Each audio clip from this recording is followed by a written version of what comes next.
Baik, Bismillahirrahmanirrahim.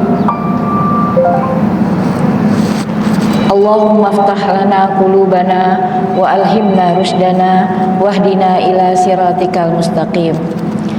Ibu-ibu hadirin yang saya banggakan dan saya sayangi, kita buka kajian kita dengan mengucapkan salam. Salamnya penghuni surga. Ada 3 doa di dalamnya. Doa keselamatan, doa keberkahan, dan doa Bismillahirrahmanirrahim. Assalamualaikum warahmatullahi wabarakatuh. Ada 3 doa ya Bu. Assalam, keselamatan, warahmah, dan wabarakah. Ya Bu ya. Assalamualaikum warahmatullahi wabarakatuh. Innal hamdalillah nahmaduhu wa nasta'inuhu wa nastaghfiruh wa na'udzu billahi min syururi anfusina wa min sayyiati a'malina. May yahdihillahu fala mudhillalah wa may yudlil fala hadiyalah.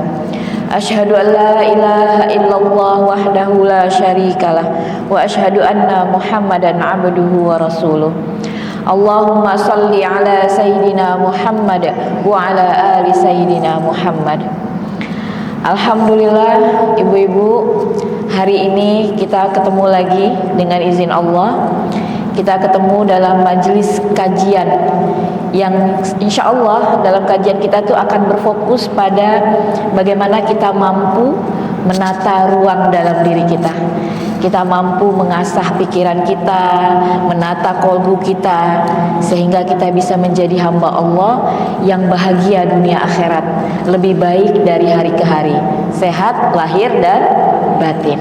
Ya, jadi memang saya ingin disclaimer dulu ya Bu, bahwa memang fokus saya saat ini ada 20 modul yang ingin saya sajikan buat saudara-saudara saya di sini, tentang fokusnya kepada ruang dalam diri dulu. Nanti setelah itu baru kita bahas tentang tauhid, tentang fikih, tentang dan lain-lain. Ya Bu, kajian kita ini memang ingin difokuskan kepada bagaimana kita mampu mengelola ruang dalam diri kita. Apa ruang dalam diri kita? Pikiran, perasaan kita. Baik.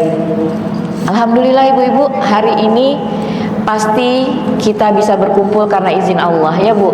Dari sini, dari mana yang paling jauh ya Bu kira-kira? Yang paling jauh nih ke Tanah Abang tuh Masya Allah, Allah ganjar ya Bu ya dengan kebaikan. Semakin berat pengorbanannya untuk datang, insya Allah semakin besar juga pahalanya ya Bu. Dan insya Allah perjalanan kita menuju majelis ilmu ini adalah dalam rangka kita memudahkan langkah kita menuju surganya Allah. Nabi katakan dalam sebuah hadis, man salaka tariqan yaltamizu fihi ilman sahalallahu lahu tariqan ilal jannah. Barang siapa yang memudahkan langkahnya menuju majelis ilmu, insya Allah Allah mudahkan langkahnya menuju surganya Allah. Amin ya Bu ya. Dan juga dengan kegiatan ini mudah-mudahan kita berharap sama Allah, Allah lapangkan rizki kita ya Bu, Allah panjangkan umur kita. Karena kata Nabi, barang siapa yang ingin dipanjangkan umurnya, diluaskan rizkinya, maka dia menjalin silaturahim. Hari ini kita insya Allah akan dengan kegiatan ini kita jadi saling kenal, jadi lebih banyak teman ya Bu. Maka dengan ini saya berharap semoga dengan kajian ini juga jadi wadah buat kita memperbanyak saudara kita. Baik, sebelum kita mulai kajian Bu, boleh Bu sapa di teman-teman kiri kanannya, berikan senyum terbaik. Kalau belum kenal, kenalan dulu, silakan. Berikan senyum terbaiknya ya Bu ya. Insya Allah senyummu kepada saudaramu adalah sedekah. Baik, mudah-mudahan ini nanti bisa kita kunyah materinya ya Bu, pelan-pelan kita kunyah baik-baik sehingga bisa kita amalkan. Hari ini kita akan coba bahas Bu tentang bagaimana the art of ignorance. Ignorance itu artinya nggak peduli gitu. Seni bagaimana kita nggak terlalu peduli dengan apa komentar orang. Ya, seni berdamai dengan apa kata orang. Ini penting kita pahami Bu, ya. Karena ada satu survei, saya mau tanya ibu-ibu dulu nih, boleh dibantu ya jawabannya. Menurut ibu-ibu, apa sih penderitaan terbesar buat manusia hari ini? Boleh Bu, kasih jawaban Bu. Menurut ibu-ibu nih, apa sih, coba ketika saya tanyakan ini, apa yang terfikir di kepala kita? Apa ya hal yang paling membuat aku menderita? Boleh Ibu volunteer relawan untuk memberikan pendapat. Menurut Ibu apa yang paling membuat kita tuh sesak dada kita, membuat kita tuh seolah-olah paling menderita? Boleh? Oke, karena hal yang paling membuat kita menderita itu adalah kita nggak bisa memaafkan orang. Jadi dada kita sempit gitu ya, ketemu orangnya dada kita bergemuruh. Oke, ada lagi Bu? Ada lagi? Nah, hal yang paling membuat kita menderita adalah ngedengerin omongan orang. Ya, ada lagi Bu? Bu Ati mungkin? Apa kira-kira yang membuat kita paling menderita gitu? Ya, sakit yang Allah datangkan, yang sekarang menimpa kita, itu menurut seseorang itu hal yang membuat kita menderita. Baik, satu lagi ada? Ya? Apa? Oh, membuat kesalahan yang tidak disengaja, ternyata itu membuat orang menderita. Baik, kita semua boleh ya Bu merasakan itu. Ternyata kenapa ini saya ajukan Bu? Kenapa pertanyaan ini kita ajukan di awal? Karena dari jawabannya itu nanti kita akan paham. Oh, mengapa kita bahas tema ini? Gitu ya Bu, dari jawabannya itu. Jadi tahu nggak ibu-ibu sekalian, ternyata yang membuat kita tidak bahagia itu Bu, di dunia ini bukan karena kita miskin, bukan karena kita lagi sakit, bukan karena kita lagi nggak berkuasa atau kita tidak populer. Ternyata bukan itu. Ya, ternyata bukan karena miskin atau kaya atau populer atau tidak populer, ketika kita disenangi semua orang atau ketika kita ditinggalkan semua orang, tidak. Yang membuat manusia itu bahagia ternyata bukan ketika kita memiliki segalanya.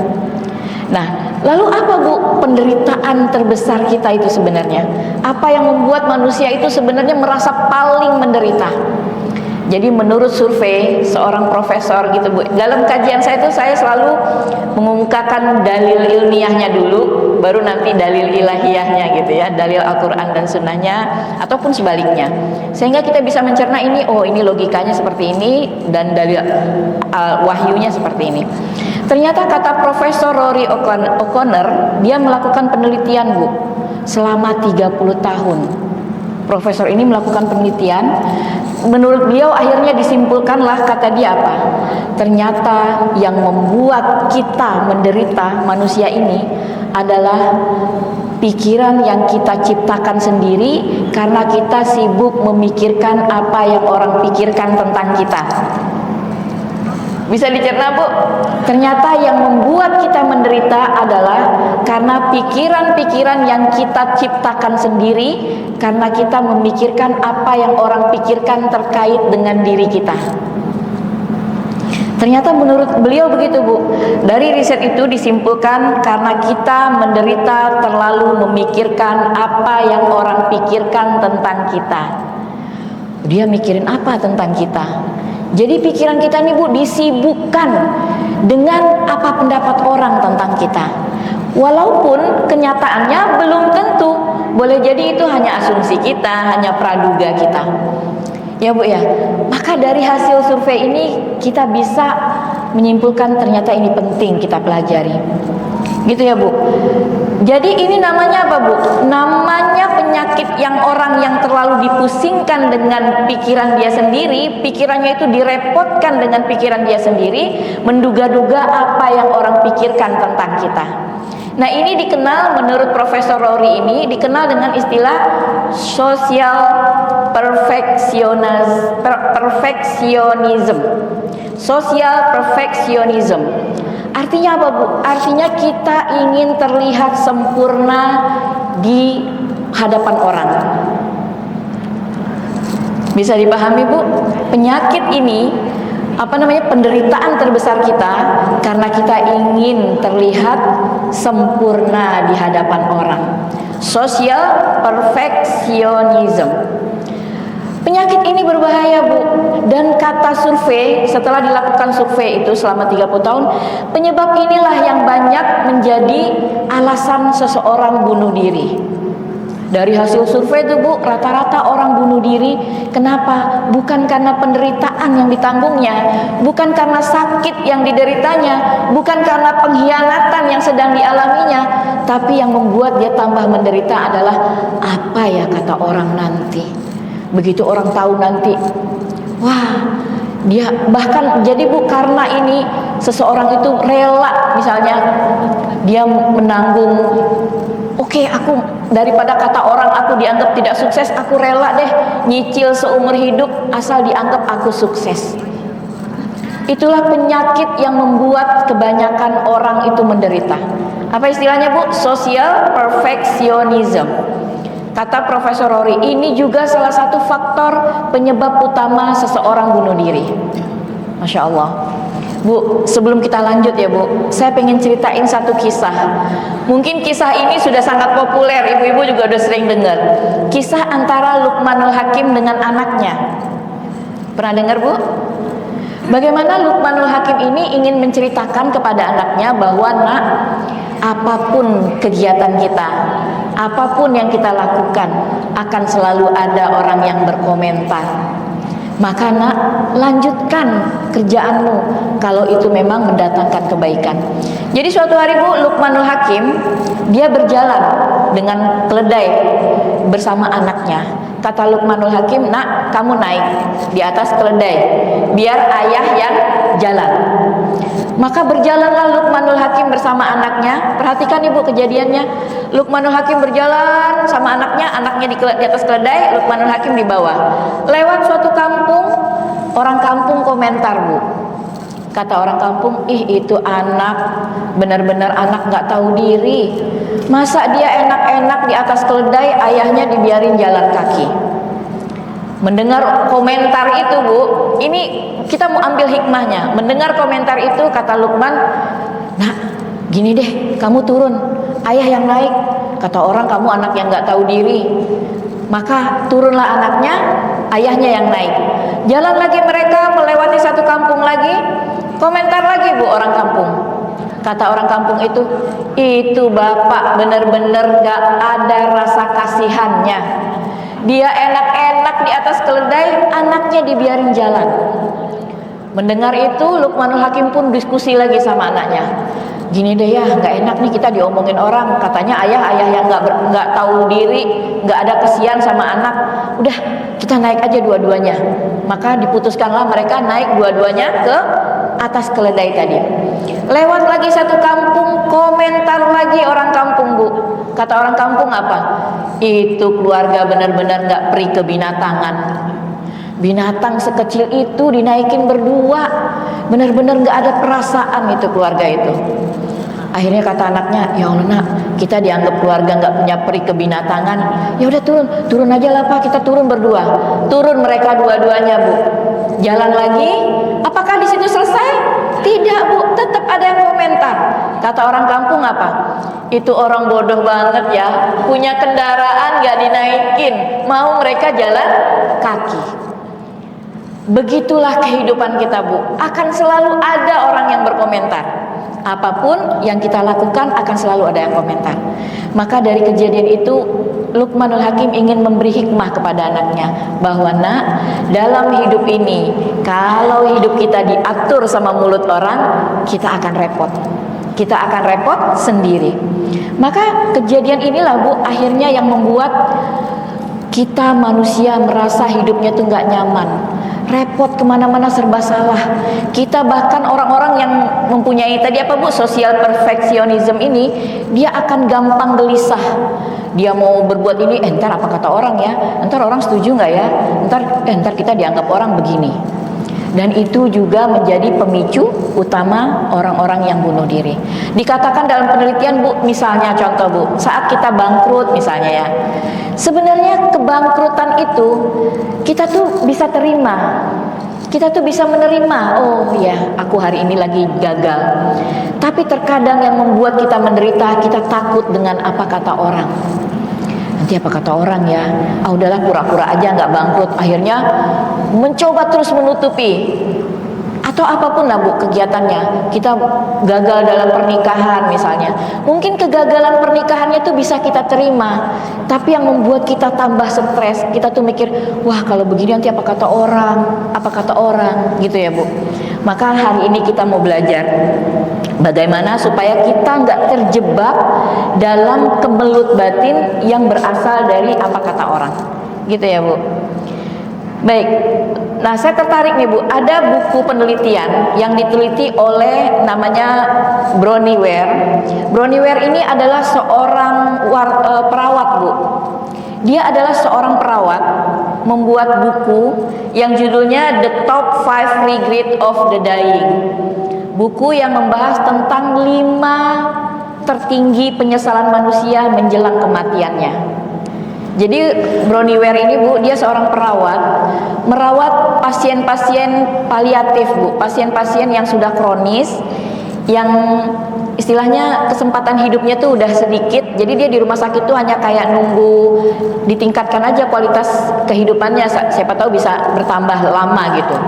Tapi sebenarnya ini sudah pasien yang sudah kronis sekali sakitnya gitu ya Bu. Lalu Bronnie Ware ini melakukan, saat dia merawat pasien, dia lakukan riset Bu. Dia tanya kepada pasien-pasien itu, Bapak, Ibu boleh ngobrol nggak? Boleh. Senang pasiennya diajak ngobrol. Sebenarnya Bapak kalau seandainya dikasih kesempatan hidup lagi, atau dikasih kesempatan untuk memperbaiki lagi, apa sih sebenarnya yang paling ingin diperbaiki? Apa sih hal apa yang sebenarnya paling disesali dalam hidup ini? Kata dia apa Bu? Ini ada 5 ya, dia karang di buku ini, tapi saya hanya akan bahas 1. Dia bilang yang paling saya sesali dalam hidup ini adalah caring too much about what other people think. Wah, apa tuh artinya? Terlalu memikirkan apa yang orang pikirkan tentang kita. Jadi Bu, hasil survei dari orang-orang yang udah sakit kronis nih Bu, yang istilahnya kehidupannya tuh udah ditentukan lah sekian lama lagi bertahannya. Ketika dia ditanya, apa sih hal yang paling Ibu sesali, yang paling Bapak sesali dalam hidup ini? Dia bilang, yang paling aku sesali adalah kenapa dulu aku terlalu banyak memikirkan, terlalu peduli dengan apa yang orang pikirkan tentang aku. Gitu ya Bu. Jadi kita itu memang terkadang tanpa kita sadari Bu, kita tuh berjalan melakukan aktivitas itu kita ekspektasi orang yang sedang kita perjuangkan. Janganlah nanti apa kata orang, menurut orang harusnya begini gitu ya Bu. Maka kalau ini menjadi satu penyesalan yang paling disesali oleh manusia menjelang kematiannya, maka di sini kita harus berhati-hati Bu. Jangan kita terjebak pada penyakit tadi, social perfectionism. Kita ingin terlihat sempurna di hadapan orang lain. Kita bela-belain, kita rela jadi mencicil uang, mencicil hutang di bank sepanjang hidup kita asal kita terlihat seperti orang sukses. Kita rela melakukan apapun, memoles topeng-topeng kita asal kita untuk mendapatkan like dari netizen. Hari ini banyak Bu yang seperti itu. Dia rela melakukan apapun demi apa? Demi like, agar orang like. Bahkan dia melakukan hal yang konyol gitu. Nah ini yang berbahaya Bu. Saya ingin sampaikan satu hadis Bu, hadis Nabi yang katakan, barang siapa yang mencari ridho Allah sementara orang-orang membencinya, maka dia akan mendapatkan ridho Allah, dan Allah akan buat orang-orang itu ridho kepadanya. Ini hadis ini Bu, kita pingin kita semua merenungi, menjiwai hadis ini. Kata Nabi, barang siapa yang mencari ridho Allah sementara di sekitarnya orang-orang gak suka dengan yang dia kejar itu, maka Allah akan ridho kepada dia, dan Allah akan buat orang-orang tadi yang tadinya tidak ridho menjadi ridho. Maksudnya gimana Bu? Barang siapa yang mengejar asalkan Allah, apa kata Allah gitu ibaratnya Bu, maka Allah akan membuat ridho terhadap orang itu, dan akan Allah buat orang-orang yang tadinya nggak suka tuh Bu akan jadi suka. Tapi kebalikannya Bu, orang-orang yang mengejar sukanya manusia, maka akan Allah, sementara Allah nggak suka, maka akan Allah nggak suka sama dia, dan Allah buat orang-orang di sekitar dia jadi nggak suka. Bisa dipahami ya Bu? Jadi kata Nabi, barang siapa yang mengejar keridhaan Allah sementara orang-orang tidak suka, maka Allah akan ridho sama dia, dan akan Allah buat orang-orang yang tidak suka tadi menjadi suka.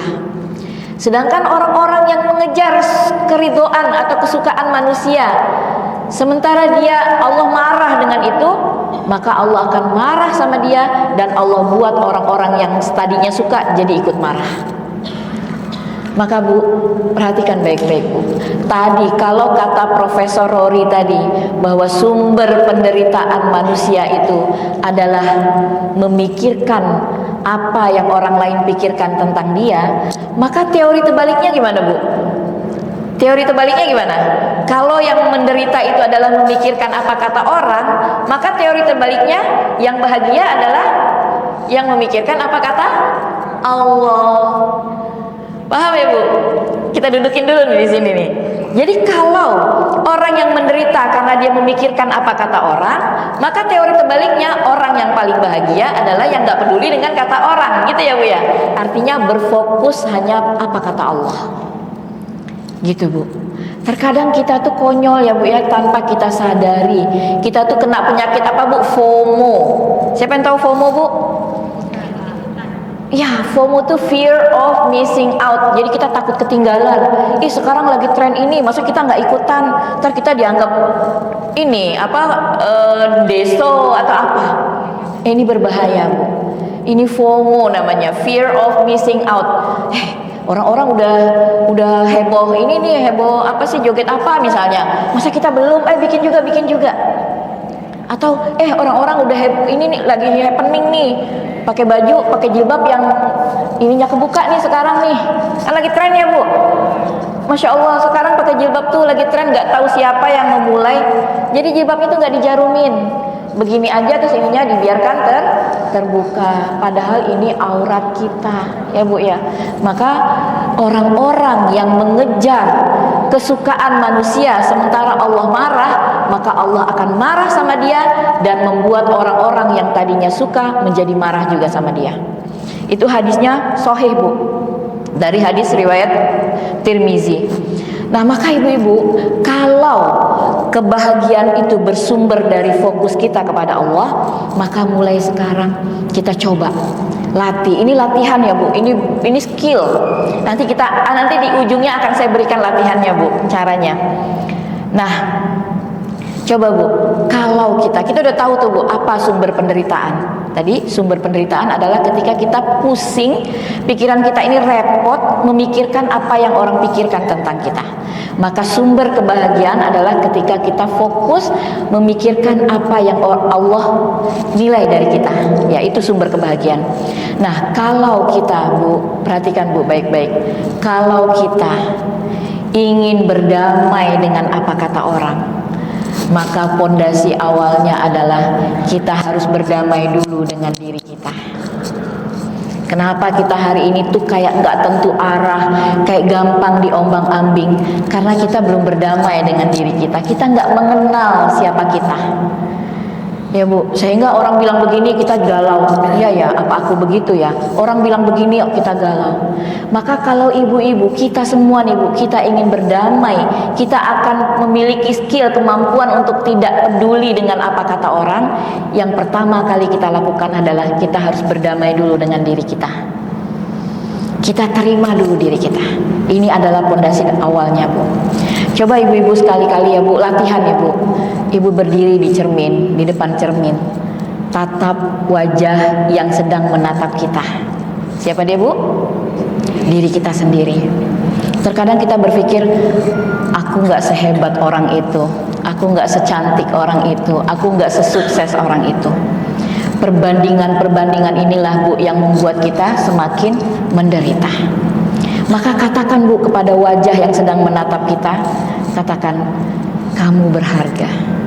Kamu sudah dipilih oleh Allah untuk sampai di titik ini. Bu, kalau kita nggak berdamai dengan diri kita, kita akan terus terombang-ambing Bu. Orang-orang yang nggak damai dengan dirinya, dia nggak terima dengan dirinya, dia akan mudah diombang-ambing dengan omongan orang. Maka katakan Bu ke dalam diri kita bahwa aku tidak sedang tertinggal. Aku sedang berjalan di jalanku sendiri. Bu, hidup itu bukan tentang perlombaan. Ya Bu, jadi jangan banding-bandingkan diri kita dengan orang lain. Katakan dalam cermin itu kepada orang yang sedang menatap kita bahwa kamu gak lagi tertinggal. Kamu hanya sedang berjalan di jalanmu sendiri. Perjalanan kita kan beda-beda ya Bu. Jadi gak mungkin dijadikan perlombaan. Kita gak mungkin berlomba-lomba dalam hidup ini. Ya, hidup ini bukan tentang perlombaan. Hidup ini bukan tentang kalah menang. Hidup ini adalah tentang berjalan di atas jalannya. Allah nggak lihat siapa yang duluan nyampe, tapi Allah lihat siapa yang terus istiqomah di jalannya. Bu, ada orang yang umur 16 tahun mungkin udah sukses. Kita lihatlah Bu di kehidupan sosial media, di kehidupan public figure. Ada orang yang umur 4 tahun udah sukses, udah terkenal banget. Tapi sekarang dia nggak dikenal lagi. Ada orang yang baru terkenal di umur 40 tahun dan sampai matinya dia terkenal. Maka hidup itu bukan soal perlombaan. Kalau ibu bandingkan gini, ya enak ya dia umur 20 tahun udah sukses. Aku mah apalah, hanya serpihan rengginang. Ada Bu yang ngomong gitu Bu? Boleh. Ya, kita ini istimewa. Kita ini dipilih Allah karena kita istimewa. Bu, kita yang tahu siapa diri kita, kita nggak butuh validasi dari pihak luar. Betul Bu? Kalau kita sudah tahu dengan kemuliaan kita, Allah katakan tuh Bu dalam surat Al-Isra ayat 70 kalau saya tidak salah. Allah katakan, walaqad karramna bani Adam. Kami telah muliakan semua keturunan Nabi Adam. Bu, Allah sudah memvalidasi kita bahwa kita ini sudah dimuliakan oleh Allah. Dengan apa? Dengan Allah hadirkan pikiran, dengan Allah hadirkan penciptaan yang sempurna. Maka itu sudah menjadi satu dalil yang untuk menguatkan kita bahwa kita ini mulia di hadapan Allah. Ya Bu, laqad karramna bani Adam, kata Allah. Kami sudah memuliakan bani Adam, siapapun dia. Maka validasi dari Allah ini Bu, harusnya sudah cukup membuat kita tuh nggak gampang goyang dengan omongan orang. Ya dia mah begitu, enggak. Allah yang sudah validasi. Kita nggak butuh validasi dari luar. Ya Bu, tapi masalahnya kan selama ini kita nggak pernah cari tahu, nggak pernah baca Quran dengan terjemahnya. Allah sudah memvalidasi bahwa kamu Bani Adam sudah aku muliakan. Jadi tugas kita di dunia ngapain? Menjaga kemuliaan itu. Dengan apa? Dengan amal-amal soleh. Bu, kita itu mulia di hadapan Allah bukan karena siapa yang sukses duluan, siapa yang paling banyak hartanya duluan, siapa yang paling cantik, siapa yang paling berkuasa. Tidak Bu. Allah katakan inna akramakum indallahi atqakum. Sesungguhnya kata Allah yang paling mulia di sisi kami adalah yang paling bertakwa. Jadi nggak usah cari yang lain-lain Bu. Kita sudah divalidasi oleh Allah, Bani Adam itu mulia. Tugas kita adalah menjaga kemuliaan itu. Dengan cara apa? Dengan amal soleh, dengan takwa. Takwa itu apa? Takwa itu amal soleh. Takwa itu melakukan apa yang Allah perintahkan dan meninggalkan apa yang Allah larang. Bu, jadi semua orang Bu, kebayang Bu, seandainya nih, naudzubillah ya, kita berbicara secara logika. Seandainya Allah bilang gini, yang paling mulia di antara manusia adalah yang paling cantik. Kira-kira orang Indonesia urutan keberapa Bu? Dibanding dengan orang Timur Tengah, orang Eropa, orang Indonesia urutan keberapa? Atau Allah bilang yang paling mulia di antara kalian adalah yang paling kaya. Wah, kita masuk kelompok nggak ya? Kita masuk kategori nggak ya? Atau kata Allah yang paling mulia di antara kalian adalah yang paling berkuasa.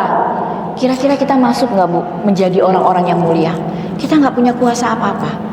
Maka Allah Maha Rahman, Maha Rahim. Allah katakan yang paling mulia adalah yang paling bertakwa. Artinya apa, Bu? Setiap kita punya potensi menjadi orang yang paling mulia di hadapan Allah. Betul ya, Bu? Gak peduli mau orang Padang, orang Jawa, orang Sunda, orang Amerika, enggak. Asal kalian mulia, asal kalian bertakwa, kalian mulia di hadapanku. Mau dia budak, mau dia penguasa, mau dia rakyat jelata, ya mau dia orang miskin atau orang kaya, gak ada urusan. Allah katakan inna akramakum indallahi atqakum. Jadi kalau kita tahu dengan kemuliaan kita, Bu, kita tidak butuh validasi dari pihak lain, sehingga kita nggak gampang goyang tuh, Bu, dengan omongan orang. Ya, Bu. Maka, Bu, ketika kita di cermin tadi, Bu, di cermin tadi kita ngomong sama orang yang lagi natap kita tadi, Bu. Latihan ya, Bu ya. Saya minta ibu-ibu coba nanti dilatihan di rumah, ngaca gitu, terus ngomong sama orang yang lagi natap kita. Bilang sama dia, "Hey, kamu tuh nggak lagi tertinggal. Kamu tuh hanya sedang berjalan di jalanmu."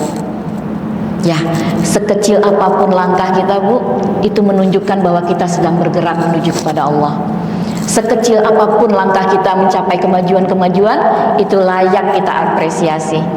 Bahwa terima kasih diriku, kamu sudah berjalan, melangkah sampai sejauh ini. Terima kasih diriku, kamu udah bertahan untuk tidak berburuk sangka dengan Allah.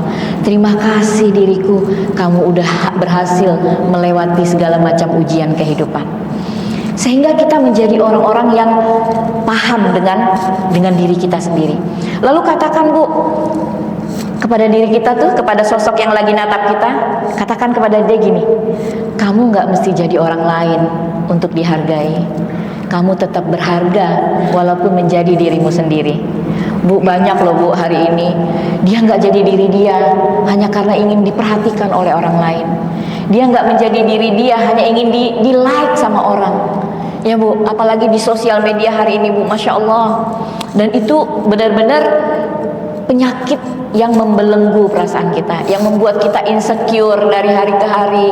Ngelihat orang sukses, kita insecure, ya Allah, orang udah sukses, sementara aku, Bu, jangan banding-bandingkan diri kita dengan orang lain. Karena kita memiliki track yang berbeda. Nggak fair, Bu, kalau dibanding-bandingin, kalau kita membanding-bandingkan, sementara track kita di sini, track orang sini di lain track, masa mau dijadikan perlombaan? Maka katakan kepada sosok tadi bahwa kamu tidak harus menjadi orang lain. Kamu cukup menjadi versi terbaik dirimu. Terus, kemudian apa? Katakan juga kepada diri kita, hai diriku, Allah itu nggak lihat rupamu loh. Allah itu nggak lihat fisikmu. Allah itu nggak lihat hartamu. Tapi Allah lihat apa yang ada dalam hatimu. Innallaha la yanzuru ila suwarikum wa amwalikum walakin yanzuru ila qulubikum wa a'malikum.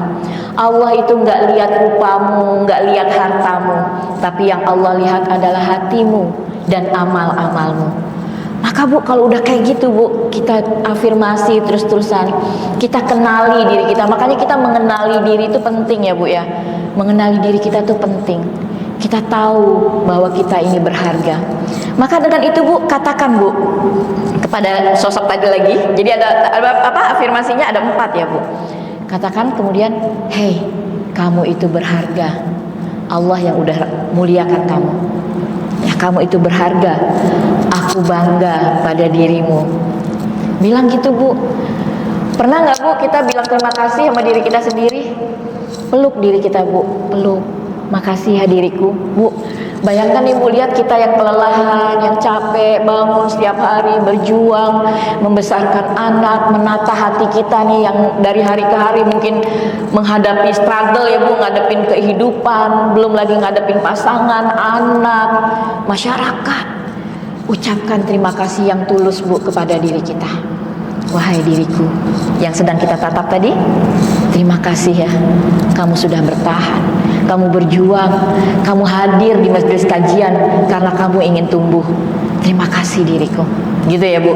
Nah itu langkah-langkah yang bisa kita tempuh.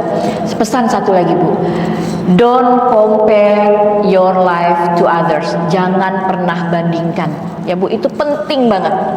Karena membanding-bandingkan diri kita dengan orang lain akan membuat dada kita jadi tambah sempit. Kita jadi nggak bersyukur. Kadang-kadang kita nih Bu kayak ada dua dilema ya Bu. Kita ngikutin orang-orang sukses. Efeknya sih pengennya kita termotivasi dengan orang sukses itu. Tapi terkadang kita malah jadi insecure Bu. Iya enak ya dia udah sukses, aku belum juga nih. Nah ini hati-hati. Perlu kita tata hati kita. Ketika kita ngefollow misalnya ya, ngefollow akun-akun orang sukses, niatnya sih supaya kita termotivasi nih, supaya kita ngikutin dia. Tapi seringkali kita malah terjebak jadi kayak mengecilkan diri kita sendiri. Ih enak ya dia udah sukses. Wih dia rame banget, aku kok sepi ya. Kayaknya Allah gak sayang nih sama aku. Padahal tidak begitu Bu. Saat kita sedang turun ya Bu, boleh jadi itu bukan tangga turun, tapi tangga yang sedang Allah siapkan untuk kita naik. Kalau orang lihat kisah Nabi Yusuf ya Bu, ibu-ibu tahu Bu kisah Nabi Yusuf? Kalau orang lihat kisah Nabi Yusuf, ketika Nabi Yusuf sudah jadi raja, sudah jadi perdana menteri, orang-orang akan bilang, enak ya Nabi Yusuf sekarang. Tapi apakah orang lihat bagaimana Nabi Yusuf dulu? Dibuang ke sumur, kemudian justru dengan Nabi Yusuf dibuang ke sumur, Nabi Yusuf akhirnya diambil oleh pembesar di Mesir. Kemudian dengan Nabi Yusuf di penjara, justru di situ Nabi Yusuf bisa bertemu orang yang memberitahu raja bahwa Nabi Yusuf pandai mentakwil mimpi. Maka Bu, kalau hari ini kita masih kelihatannya masih jalan ya belum ada kemajuan, jangan pernah bandingkan dengan orang lain. Kalaupun kita mau bandingkan Bu, bukan berarti kita nggak punya jiwa kompetitif ya Bu. Boleh, kita boleh punya jiwa kompetitif karena di situ akan memacu daya pacu kita, daya juang kita. Tapi kalaupun kita harus membandingkan, maka bandingkan dengan diri kita sendiri. Ya Bu, bandingkan dengan diri kita yang dulu. Jangan bandingkan kita dengan orang lain, tapi bandingkan dengan diri kita. Alhamdulillah, kalau kemarin aku belum bisa ini, sekarang aku alhamdulillah udah bisa ini. Alhamdulillah kalau hari kemarin aku subuhnya masih kesiangan, sekarang aku udah bisa bangun subuh sebelum azan. Alhamdulillah kalau urusan dunia misalnya Bu, dulu aku pakai motor, sekarang aku udah bisa pakai mobil. Alhamdulillah rezeki dari Allah. Jangan bandingin sama orang lain. Ya Bu, ini akan menjadi penyakit yang membuat kita menderita. Lalu jangan juga jalan hidup setiap orang itu berbeda, maka tidak pantas untuk diperbanding-bandingkan.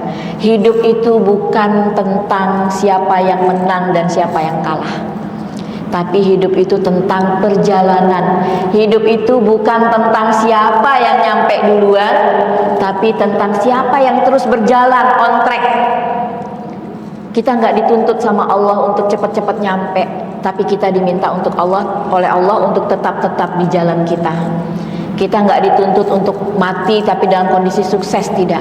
Kita dituntut untuk mati dalam jalan yang benar, dalam agama Islam yang benar. Gitu ya Bu. Dan kalaupun kita harus berlomba ya Bu, ini bukan disclaimer dulu ya Bu, bukan artinya kita tidak punya jiwa kompetitif. Kita harus punya jiwa kompetitif untuk memacu kita berjuang terus. Tapi kalaupun kita harus berlomba, maka lomba kita dengan siapa? Dengan diri sendiri dan amal kita sendiri. Waduh, tahun kemarin aku sehari baru 1 lembar. Mau ngalahin aku yang kemarin aku mau hari ini 1 hari 3 lembar. Aduh, aku tahun kemarin aku alhamdulillah nih tahun ini bisa begini. Tapi yang kita jadikan acuan adalah diri kita sendiri. Bu, ibu kalau mau tahu ibu itu bertumbuh atau tidak, ibu ngukurnya jangan dengan baju orang ya Bu.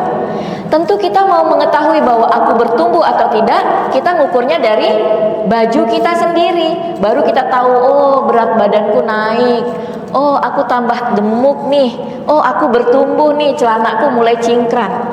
Maka kalaupun kita harus berlomba, kalaupun kita harus membandingkan, maka bandingkan dengan diri kita yang dulu. Gitu ya Bu.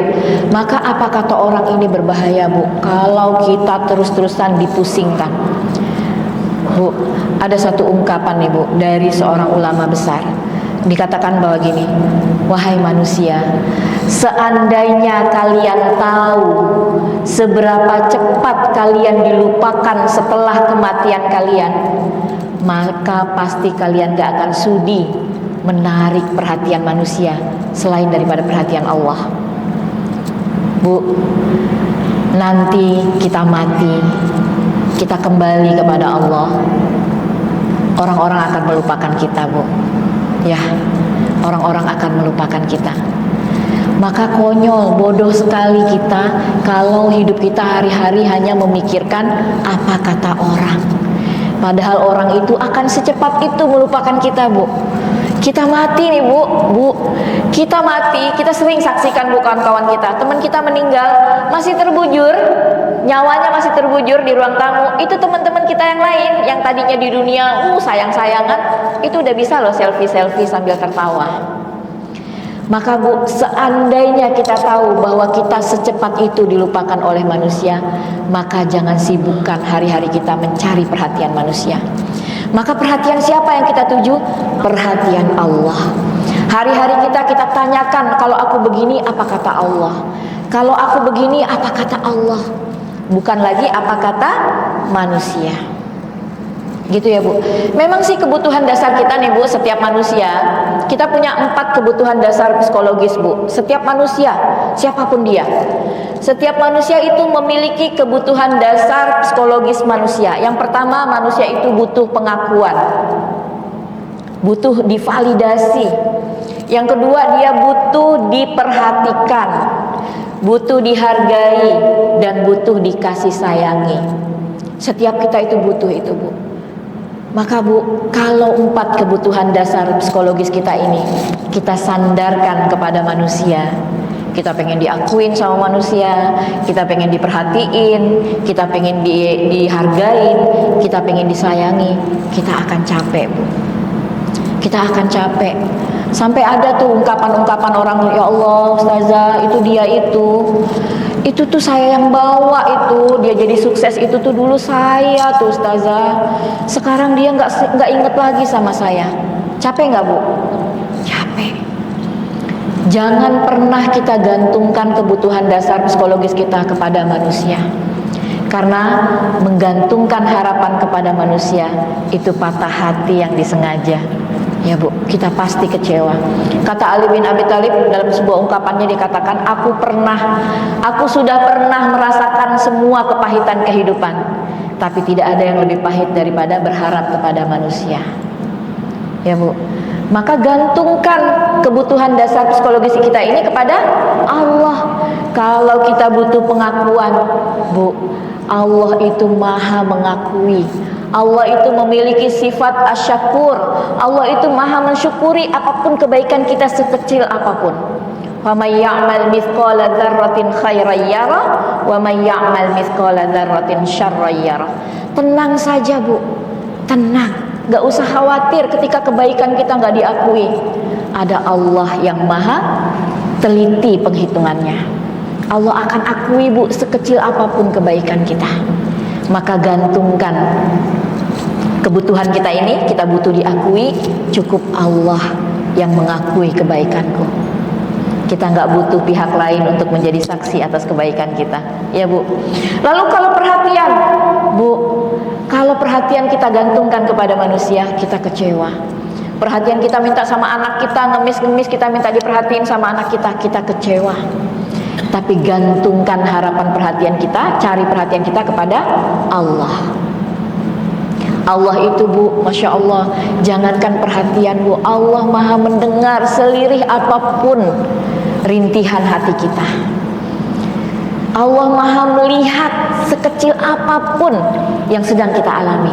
Maka gantungkan Bu pencarian perhatian kita kepada Allah. Tadi ingat ya Bu, orang yang menderita adalah orang yang menggantungkan penilaiannya kepada manusia, harapan-harapannya, sedangkan orang paling bahagia adalah kebalikannya, ketika dia gantungkan semua kepada Allah. Lalu kebutuhan yang ketiga, penghargaan. Kalau kita gantungkan kepada manusia, kita kecewa. Cukup kita gantungkan kepada Allah. Allah maha teliti. Allah memiliki sifat Al-Hasib, Allah maha teliti penghitungannya. Allah akan rinci semua kebaikan-kebaikan kita. Dan kalau kita berharap kasih sayang, Bu, Masya Allah, siapa yang lebih menyayangi kita selain daripada Allah, Bu? Allah itu Ar-Rahman Ar-Rahim. Allah itu maha pengasih, maha penyayang. Maka gantungkan harapan kasih sayang kita kepada Allah. Baik, nah apalagi kita udah paham nih Bu, nanti deh kapan waktu kita bahas tentang peta kendali, Bu. Kita harus paham apa-apa yang ada di bawah kendali kita, apa-apa yang di luar kendali kita. Ibu-ibu tahu Bu, apa aja yang di bawah kendali kita? Apa aja Bu yang di bawah kendali kita, yang bisa kita kendalikan? Pikiran kita, perasaan kita, niat kita, dan tindakan kita, ya termasuk ucapan kita. Tapi di luar itu semua Bu, penilaian orang, pandangan orang, prasangka orang, sikap orang, ya Bu, omongan orang, itu di luar kendali kita. Maka kita akan ribet Bu, kita akan letih, akan capek kita mengontrol sesuatu yang di luar kendali kita. Orang ngomong buruk tentang kita, kita capek menjelaskan lagi, memvalidasi lagi, tabayun lagi, kita akan capek. Maka fokuslah kepada apa-apa yang ada di bawah kendali kita. Ya Bu ya, yang di luar kendali kita terima. Jadi apa-apa yang bisa kita kendalikan sekuat tenaga. Apa-apa yang tidak bisa kita kendalikan, kita terima sekuat tenaga juga. Jadi kalau ada orang ngomongin kita, ada orang berburuk sangka sama kita, terima aja Bu, terima aja, nggak apa-apa. Ya Bu, terima dengan lapang dada dan adukan pada Allah. Sebagaimana Bunda Maryam Bu, ibu-ibu pernah baca surat Maryam. Biasanya ada keyakinan nih ibu-ibu, kalau anaknya cewek baca surat Maryam gitu ya. Dalam surat Maryam itu dijelaskan Bu, bagaimana Bunda Maryam ini kan difitnah ya Bu ya, karena memang Allah takdirkan dia hamil tanpa ada suami, lalu berfitnah semua orang bahwa dia telah melakukan perbuatan tidak terpuji dan lain-lain. Tapi apa yang dilakukan oleh Maryam Bu? Kata Allah, Maryam itu akhirnya dia diam tidak bicara. Jadi Bu, kalau ada omongan-omongan orang tentang kita yang memang itu tidak benar gitu Bu, kita diam aja Bu. Kalau perlu kita klarifikasi, kita klarifikasi. Tapi ingat, kalau klarifikasi itu membuat kita tambah sesak dada kita, terima aja dulu Bu. Nanti biarkan Allah yang mengklarifikasi. Ya, Bunda Aisyah, kita pernah ingat kisahnya Ibu dalam hadis dalam sebuah peristiwa fitnah besar itu. Bunda Aisyah juga kan difitnah ya Bu. Ibu-ibu tahu kisahnya Bu? Ketika dalam sebuah perjalanan, dalam sebuah balik dari perang, Bunda Aisyah tertinggal dari rombongan. Ya, ketika tertinggal dari rombongan, Bunda Aisyah ditemenin oleh salah satu sahabat untuk pulang ke Madinah berdua aja. Mulailah ada gosip-gosip, wah Bunda Aisyah nih berdua-duaan nih. Wah, tapi yang dilakukan Bunda Aisyah, dia hanya diam. Sampai akhirnya Allah yang turun tangan dalam surat An-Nur menjelaskan bahwa beliau suci dari fitnah. Maka ibu-ibu fokus terhadap apa yang bisa kita kendalikan, gitu ya Bu. Jadi jangan terlalu peduli dengan apa yang orang anggap tentang kita. Kita punya tangan cuma dua, ya Bu. Tangan dua kita ini nggak mampu menutup mulut orang semuanya. Apa yang bisa kita lakukan dengan dua tangan kita ini Bu?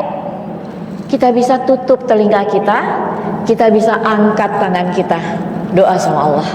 Ya Allah, mudah-mudahan kalau fitnahan ini membuat Engkau gugurkan dosa-dosaku, membuat Engkau muliakan, aku baik-baik saja ya Allah, gak apa-apa. Gitu ya Bu. Jadi kita gak usah galau Bu, tenang aja Bu. Karena target tujuan kita bukan perhatian manusia. Nah sekarang kita nanti akan banyak sesi tanya jawab ya Bu. Sekarang saya pengen kasih Ibu dua latihannya, supaya kita bisa punya kemampuan, keterampilan untuk tidak terlalu ambil pusing dengan omongan orang. Yang pertama, ada dua nih latihannya Bu. Latihan yang pertama saya sebut dengan self appreciation. Self appreciation, kita mengapresiasi diri kita sendiri. Jadi dua langkah ini Bu, ini kunci kita untuk kita tidak gampang diombang-ambing oleh omongan orang. Yang pertama adalah self appreciation. Apa itu self appreciation? Saya minta ibu-ibu nggak tahu ya kalau ini yang saya lakukan ya, saya tulis surat Bu. Saya bikin surat, saya tulis surat sendiri. Buat siapa? Buat diri saya sendiri. Ada ini suratnya Bu, saya pernah bikin dan saya simpen untuk jadi kenang-kenangan. Jadi ibu-ibu juga bisa latih ini Bu. Latih untuk ibu-ibu bikin surat. Bikin surat untuk diri kita sendiri. Wahai diriku, terima kasih ya sudah berjuang sampai fase ini. Terima kasih untuk kesabaranmu dalam menjalankan ketaatan kepada Rabb-mu. Bu, kita harus terima kasih loh sama diri kita. Kita tahan semuanya. Karena apa? Karena taat sama Allah. Ya Allah, sebenarnya sih malam ini aku pengennya tidur ya Allah. Yang enak itu jam 2 malam, setengah 3 malam tuh lagi enak-enaknya tidur. Tapi kata Engkau ya Allah, wa minal laili fatahajjat bihi nafilatan lak asa ayyab'atsaka rabbuka maqaman mahmuda. Kata Allah, dari sepertiga malam itu bangun tahajud, insya Allah dengan itu Allah akan muliakan kamu. Ya Allah, aku korbankan itu semua, aku bangun ya Allah. Itu kita perlu apresiasi diri kita Bu. Kemudian katakan juga terima kasih untuk bertahan, untuk tidak memuaskan selera makan. Bu, mohon maaf ya Bu. Jadi kita juga harus berterima kasih kepada diri kita nih Bu, yang mau bersabar untuk gak makan seblak-seblak. Enak itu seblak ya Allah, tapi aku tahan ya Allah. Gak apa-apa ya Bu, masing-masing sih silakan ya berjuang dengan perjuangannya sendiri-sendiri. Kalau buat saya sih, karena saya ingat Bu, jadi ketika orang tanya kenapa sih makannya ditahan-tahan gitu, kenapa sih milih-milih gitu, saya bilang bukan karena saya apa-apa, tapi Allah yang udah ingatkan kita. Kata Allah, apa ayatnya Bu? Falyanzuril insanu ila ta'amih. Allah yang ingetin Bu, falyanzuril insanu ila ta'amih. Hendaklah para manusia berhati-hati dengan apa yang kita makan. Perhatikan apa yang kalian makan, kata Allah. Jadi dari situ ya kita terima kasih, makasih ya diriku udah mau sabar, gak ikut makan coklat, gitu ya Bu. Tapi itu kembali kepada kekuatan masing-masing. Jadi apapun itu Bu, kita apresiasi diri kita. Ya Bu, mau nggak siap latihan Bu? Bikin surat untuk diri sendiri. Wahai diriku, terima kasih ya kamu udah bertahan. Walaupun ujian, cobaan banyak, tapi kamu tetap bertahan, tetap berada dalam jalannya Allah. Tetap tuh kamu nggak mau tuh ya Allah, walaupun hidupku susah, aku tetap akan bertahan ya Allah. Nggak mau tuh kita maling ya Bu, nggak mau tuh kita melakukan hal-hal yang bertentangan dengan syariat Allah. Dan itu patut kita apresiasi. Terima kasih ya diriku, walaupun kau mungkin capek, tapi kau tetap sempetin untuk beribadah kepada Allah. Gitu ya Bu. Nah itu latihan pertama. Peluk Bu diri kita Bu. Atau kalau ibu nggak mau bikin surat Bu, ini yang saya lakukan sih Bu ya. Saya tuh seneng gitu ya. Ini bukan bermaksud ria. Di tengah malam tuh Bu, saat sendiri tuh Bu, peluk Bu diri kita Bu. Kalau kita udah sering-sering peluk kita Bu, kita nggak lagi mengemis pelukan dari suami kita atau dari siapapun. Peluk aja diri kita, peluk. Wahai diriku, terima kasih ya udah bertahan sampai detik ini. Walaupun kamu menjalani masalah bertubi-tubi, kesulitan bertubi-tubi, tapi kamu tetap bahagia, tetap menjalankan semua tugas-tugas dengan baik. Peluk Bu diri kita, peluk. Terus bilang terima kasih ya diriku karena sudah mampu melewati hari-hari dengan baik. Terus Bu. Nah ini salah satu cara. Nanti kalau ibu-ibu udah terus begitu Bu, ibu nggak lagi akan terpengaruh dengan omongan orang. Karena kita udah cukup tahu dengan kualitas diri kita. Kalau orang bilang kita, dia itu nggak ada ilmunya misalnya ya, kita senyum aja. Karena kita sudah tahu dengan diri kita. Jadi kebahagiaan kita tuh nggak kita taruh dari mulut orang. Ya, kebahagiaan kita tuh remote, kebahagiaan kita tuh nggak kita kasih ke orang lain. Aku tahu dengan kualitas diriku. Dia itu kan murahan orangnya, senyum aja, nggak terpengaruh lagi karena aku tahu dengan siapa diriku. Maka penting Bu untuk self appreciation. Kita mengapresiasi, kita menghargai diri kita sendiri. Kadang-kadang kita sendiri loh Bu yang discounting diri kita sendiri. Aku mah orangnya begitu. Nah itu nggak boleh. Aku mah orangnya nggak bisa. Tidak, itu namanya kita discounting diri sendiri. Padahal nilai kita 100, kita bilang nilai kita 6. Gitu ya Bu. Lalu latihan yang kedua apa Bu? Tadi latihan pertamanya self appreciation. Kita apresiasi diri kita setiap hari. Kita bilang setiap pagi, terima kasih diriku. Terima kasih ya Allah, aku bangga sama diriku sendiri yang terus berjuang, yang terus melangkah walaupun tertatih. Terima kasih diriku, peluk diri kita. Lalu langkah yang kedua apa Bu? Lakukan ini. Saya menyebutnya dengan secret kindness. Apa itu secret kindness Bu? Kebaikan yang kita rahasiakan. Hanya kita dan Allah yang tahu. Gak ada satupun orang lain tahu. Kalau ini terus-terusan kita latih Bu, kita akan jadi orang-orang yang ikhlas. Kita gak peduli lagi mau diapresiasi, tidak diapresiasi, mau dianggap, tidak dianggap. Kita fokus hanya pada penilaian Allah. Bu, kalau hari ini ibu-ibu bikin Jumat berkah, terus ibu-ibu bikin santunan anak yatim, ibu undang untuk tetangga-tetangga, lanjutkan Bu, gak apa-apa. Saya mau disclaimer dulu ya Bu, memang bukan semua kebaikan harus kita simpan, harus kita tutupi, tidak. Ya boleh ada kebaikan yang disiarkan, boleh. Makanya sampai sama kita kan riwayat bagaimana Utsman bersedekah, bagaimana Umar bin Khattab bersedekah. Itu sampai ke kita riwayatnya kan. Karena apa? Karena mereka sedekah terang-terangan. Sampailah hadis-hadisnya ke kita hari ini. Artinya apa? Sedekah yang terang-terangan, kebaikan-kebaikan yang terang-terangan, lanjutkan. Gak apa-apa Bu. Ibu-ibu ngadakan santunan anak yatim, undang RT, undang RW, undang tetangga, lanjutkan. Jumat berkah diberikan, terus diposting, lanjutkan. Niatkan itu menjadi syiar. Tapi Bu, kita tetap punya amalan rahasia. Ya. Ibunya ngangguk. Ya Bu ya, kita harus tetap punya amalan rahasia. Ya Bu, jangan semua amalan kita tuh kita tunjukin. Kita ada 1-2 amalan yang memang hanya aku dan Allah yang tahu. Dan ini kalau kita rutin kita kerjakan Bu, insya Allah kita akan jadi pribadi yang gak lagi peduli dengan omongan orang. Aku udah fokus kok sama Allah. Apa ya contoh amalan-amalan rahasia? Misalnya nih, misalnya ibu beli makanan gitu banyak, terus ibu taruh aja di masjid, ibu bikin di situ, silakan ambil gratis, pergi. Atau ibu pergi ke satu tempat, dilihat mukenanya udah pada jelek gitu ya Bu, bau-bau, udah gak dicuci, tinggalkan 10 mukena di sana, pergi. Itu adalah kebaikan yang insya Allah akan melatih kita untuk tidak lagi dipusingkan dengan omongan-omongan orang. Gitu ya Bu. Siap Bu, latihan Bu. Ya, dan bisa juga misalnya ibu lagi makan di restoran, terus ada orang soleh gitu ya lagi makan di pojok, ibu datang kasirnya, Pak, meja sana saya yang bayarin ya, pergi.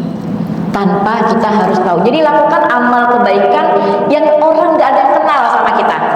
Insya Allah 2 langkah ini kalau kita siap praktek, kita akan terbebas dari penyakit tadi, social perfectionism, penyakit yang ingin terlihat sempurna di hadapan orang. Siap praktek Bu? Siap ya, insya Allah. Nah jadi itu ibu-ibu, kalau kita ingin jadi orang-orang yang bahagia, maka jadikanlah Allah tujuan kita. Apa kata Allah dalam Al-Quran Bu? Wa ila rabbika farghab. Dalam surat Al-Insyirah ya Bu, hanya kepada Allah lah kamu berharap. Gak usah berharap siapa-siapa Bu. Berharap perhatian, berharap kasih sayang, berharap pengakuan, berharap penghargaan. Gak usah siapa-siapa. Cukup Allah jadi pengharapan kita. Ya Bu ya. Tadi dalam Al-Quran juga Allah udah jelaskan bahwa Bani Adam ini wa karramna Bani Adam. Kami udah muliakan semua Bani Adam. Kita mulia Bu. Ya, tugas kita adalah menjaga kemuliaan itu. Mungkin itu saja Bu. Nanti kita bisa kembangkan dengan tanya jawab, diskusi. Saya sih berharap ibu-ibu semua bisa bertanya atau mungkin sharing sehingga kita benar-benar bisa paham dengan apa yang sedang kita bahas hari ini. Kalau ada yang nggak paham mungkin boleh ditanyakan. Saya kembalikan kepada moderator. Masya Allah, begitu banyak pelajaran yang kita pelajari dan kita dengar pada hari ini. Semoga memang menjadi ladang ilmu buat kita semuanya. Amin ya rabbal alamin. Sebelum kita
Bu Feni, Ibu Feni silakan. Ke depan aja.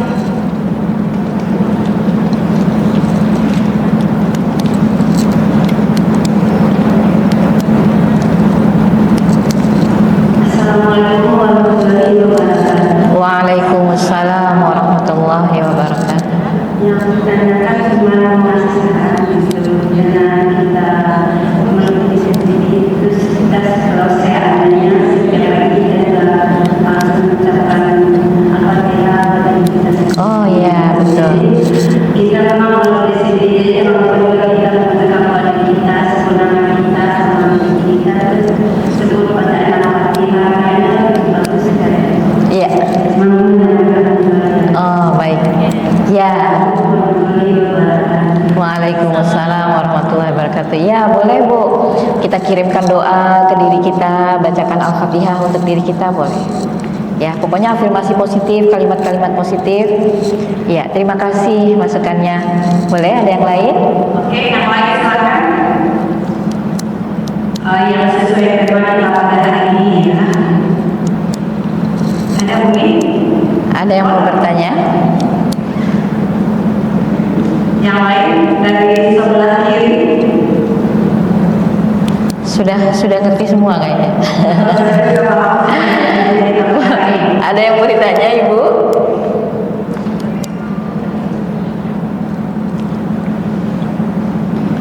Ada yang mau ditanya?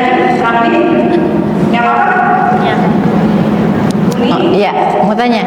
Iya, silakan.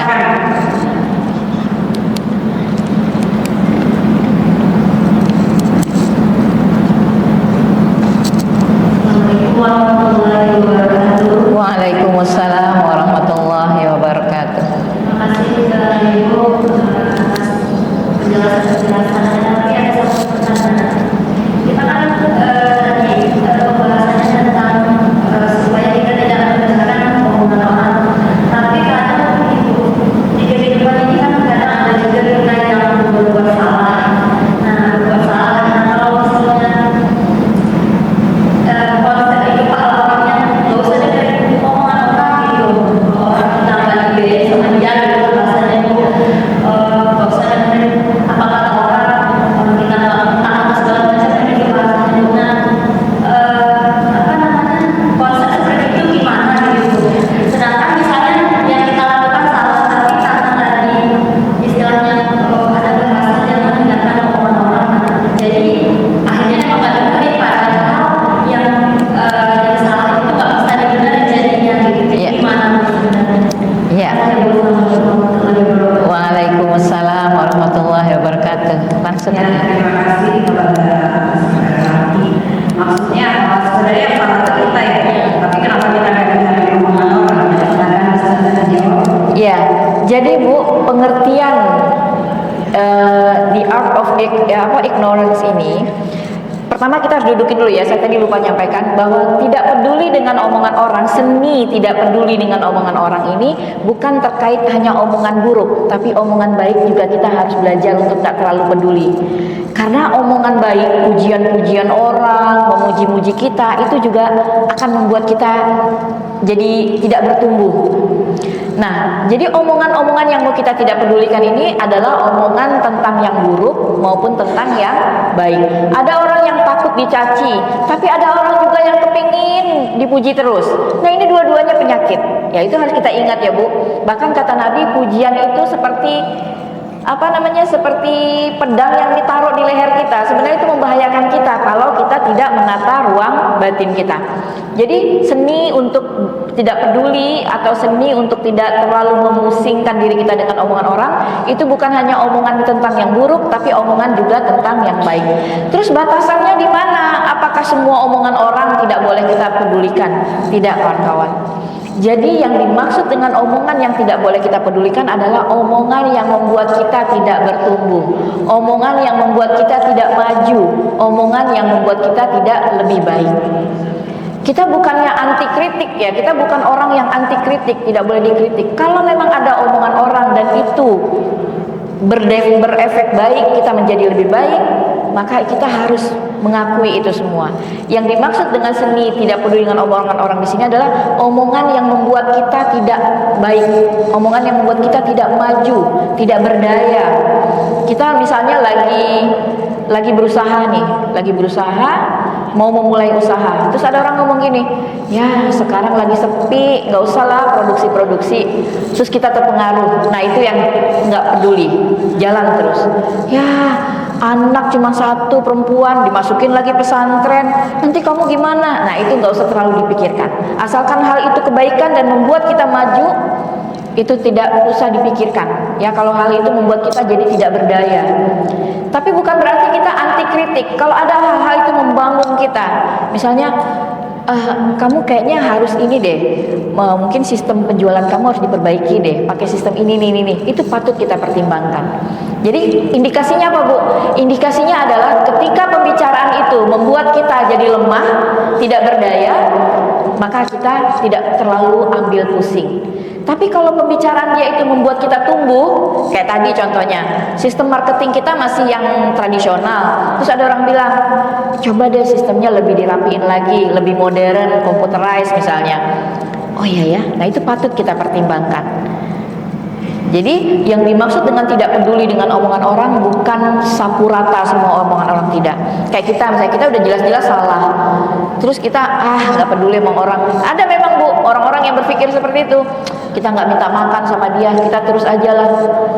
Nah makanya kalau omongan itu misalnya berupa nasihat, dan nasihat itu juga ada etikanya ya Bu. Kalau dia nasihat benar ingin membangun kita, maka dia akan nasihati kita secara sembunyi. Dia panggil kita pribadi, Mbak maaf ya Mbak, menurut saya kalau Mbak kayak gini kayaknya kurang etis deh. Tapi kalau di depan umum kita digituin, itu tandanya orang itu tidak sedang menasehati kita, tapi sedang ingin menghinakan kita. Nah yang memberi nasihat juga gitu. Jadi Islam itu indah banget ngatur semuanya. Jadi yang ditanyakan oleh Bu Rami, di mana batasannya untuk tidak peduli dengan omongan orang itu adalah omongan-omongan yang melemahkan kita, yang membuat kita tidak berdaya, yang membuat kita tidak menjadi lebih baik dari hari ke hari. Nah itu abaikan saja. Tapi kalau omongan itu membuat kita bertumbuh, kita jadi semakin bersemangat, maka ambil omongan itu, jadikan itu pertimbangan. Gitu. Bisa dipahami? Ya. Ada pertanyaan lagi Bu? Ada yang lain lagi yang mau bertanya, silakan. Siapa? Oh iya Ibu, silakan pendapatannya. Boleh Ibu. Ibu siapa?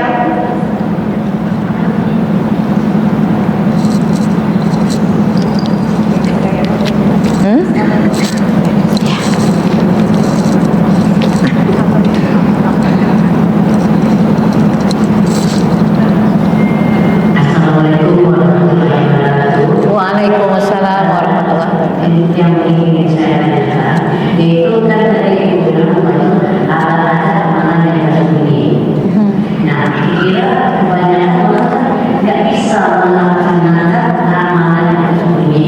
Misalnya kita udah sedekah, ngasih makan, tetap kita mengasih tahu sama pengurus masjid, misalnya kita ngasih makan ke pengurus masjid. Dan itu kan nggak tersembunyi juga jadinya. Jadi bagaimana bentuknya amalan yang tersembunyi itu benar-benar Iya. cukup itu. Assalamualaikum warahmatullahi wabarakatuh. Waalaikumsalam warahmatullahi wabarakatuh. Langsung baik. Jadi ibu-ibu, yang dimaksud dengan amalan tersembunyi artinya orang itu nggak kenal kita. Maksudnya yang tersembunyi itu dia nggak kenal kita Bu.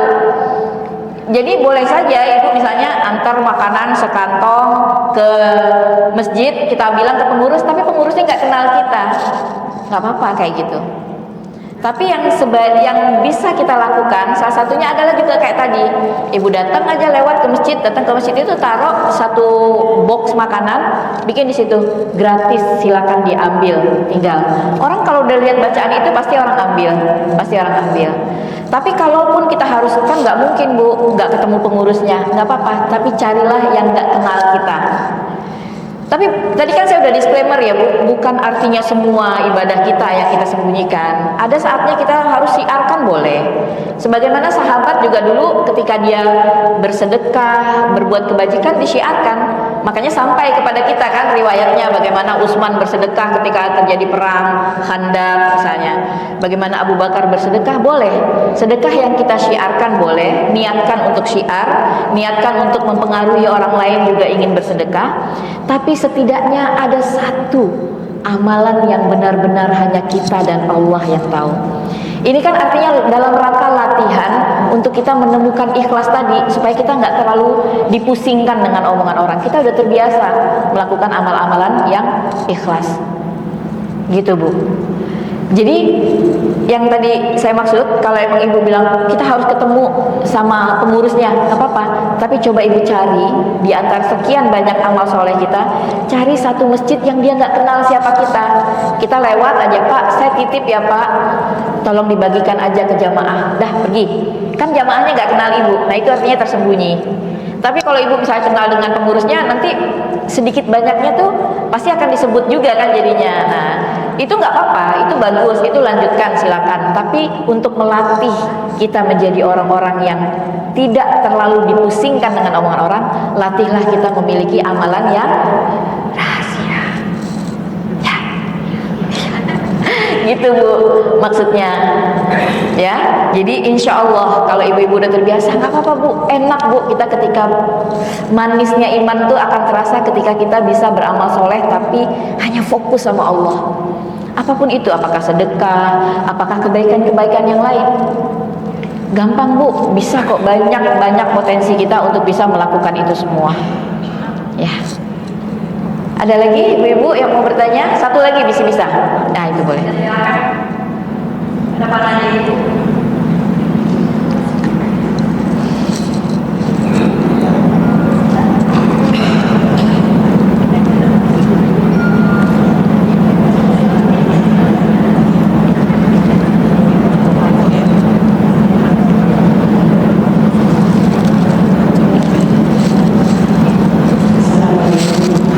Waalaikumsalam warahmatullahi wabarakatuh. Yang ingin saya tanyakan, boleh amalan ini ditagihkan? Dia apa? Ditagihkan Ustaz. Ke? Misalnya ini supaya saya sebenarnya sih nggak pengen nyebut ya. Kita misalnya nih sebagai seorang pengurus inilah yayasan atau kegiatan masjid atau lainnya. Terus untuk kita untuk donaturnya itu kan ada ya, ada ya. Tapi kadang-kadang kan pada waktunya biasanya donatur tetap nih Ustazah. Pada waktunya di bulannya biasanya kan tiap bulan dikirim. Tapi pada bulan ini misalnya nggak dikirim, kita takutkan boleh nggak? Oh oke. Ya. Itu aja? Iya. Apakah kita mengingatkan fans Iya. Baik. takutnya menjadi beban buat. Iya. Terima kasih. Iya. Lanjut. Baik, ibu-ibu. Ini kita nih, misalnya kita panitia atau amil lah katakan. Terus kita ada donatur, biasanya donatur, tapi bulan ini belum. Kita boleh nggak mengingatkan atau menagih? Boleh Bu. Boleh. Bahkan kita akan mendapatkan kebaikan dari yang dilakukan oleh orang itu.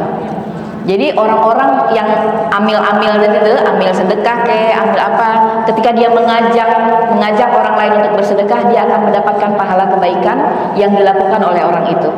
Dan kalau ibu misalnya memang punya kompetensi sebagai penagih tadi ya, katakanlah sebagai panitia yang mengingatkan, itu boleh. Apalagi memang ibu sudah diberi amanah untuk mengingatkan misalnya, nggak apa-apa. Tapi ya mungkin dengan cara yang baik, dengan cara yang etis, ya bukan memaksa atau bukan apa. Mungkin bisa kita katakan, mohon maaf ibu, saya hanya mengingatkan, apakah bulan ini ibu berkenan untuk memberikan donatur lagi? Maaf mbak, bulan ini saya kayaknya enggak. Oh terima kasih bu, nggak apa-apa. Artinya kalau pertanyaannya bolehkah? Boleh. Ya.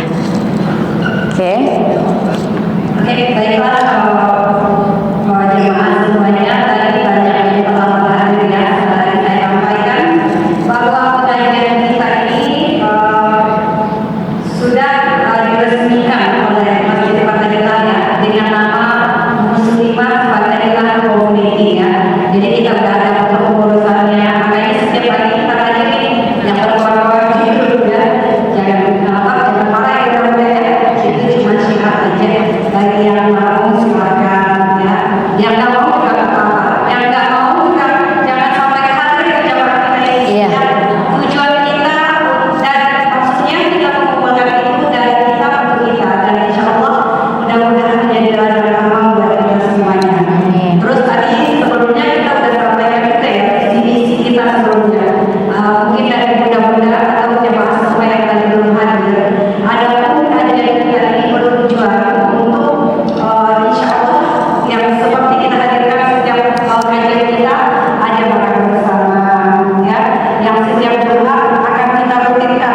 sedikit mau ini dulu ya, sedikit mau menjelaskan.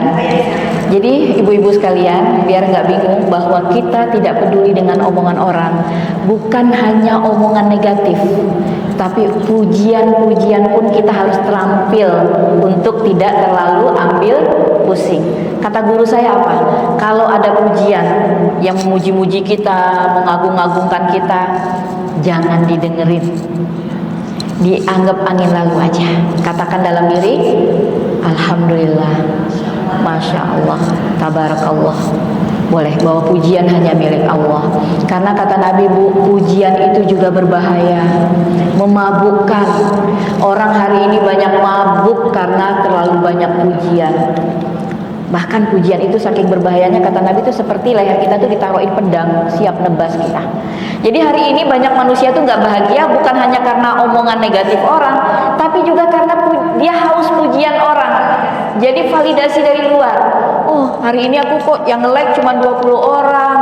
Itu jadi gundah, jadi insecure. Nah, itu yang harus kita terampil ya. Jadi the art of ignorance itu seni untuk tidak peduli, seni untuk mengabaikan, itu termasuk itu. Mengabaikan kalimat negatif maupun kalimat yang terlalu memuji-muji kita. Sehingga ketika ada orang yang memuji-muji, katakan dalam hati, ya Allah, terima kasih yang sudah menutupi aibku. Sebenarnya pujian itu tuh karena dia belum tahu aja boroknya aku lah ibaratnya gitu. Sehingga jadi kata guru saya itu, Bu, kalau ada pujian hapus, abaikan. Kalau ada kritikan, screenshot, simpen itu supaya ini nggak aku ulang lagi, supaya ini aku perbaiki, gitu ya, Bu. Jadi kita jadi hamba-hamba Allah yang terampil untuk nggak lagi dipusingkan dengan omongan orang, baik yang memuji maupun yang mencaci, gitu. Baik, silakan moderator.